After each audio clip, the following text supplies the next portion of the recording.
BNP chairperson Begum Khaleda জিয়ার মৃত্যুর পর সামাজিক যোগাযোগ মাধ্যমে উঠে আসছে তার দীর্ঘদিনের রাজনৈতিক জীবনের বহু অজানা ও অমলিন ইতিহাস।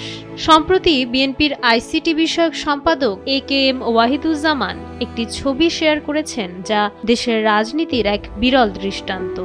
এটি ১৯৮৮ সালের ২৬ জানুয়ারির ছবি। দিনটি ছিল আওয়ামী লীগের মিছিলে বেগম খালেদা জিয়ার নেতৃত্ব দেওয়ার দিন।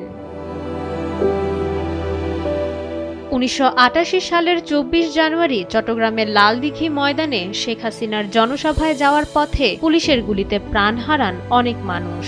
আওয়ামী লীগের পক্ষ থেকে একে শেখ হাসিনাকে হত্যার চেষ্টা হিসেবে বর্ণনা করা হয়। এর প্রতিবাদে ২৬ জানুয়ারি ঢাকার শহীদ মিনারে বিক্ষোভ সমাবেশের ডাক দেয় তৎকালীন ৮ দলীয় জোট। কিন্তু সেই সমাবেশে উপস্থিত ছিলেন না স্বয়ং শেখ হাসিনা। সবাইকে অবাক করে দিয়ে সেই সমাবেশে যোগ দেন বিএনপি নেত্রী বেগম খালেদা জিয়া।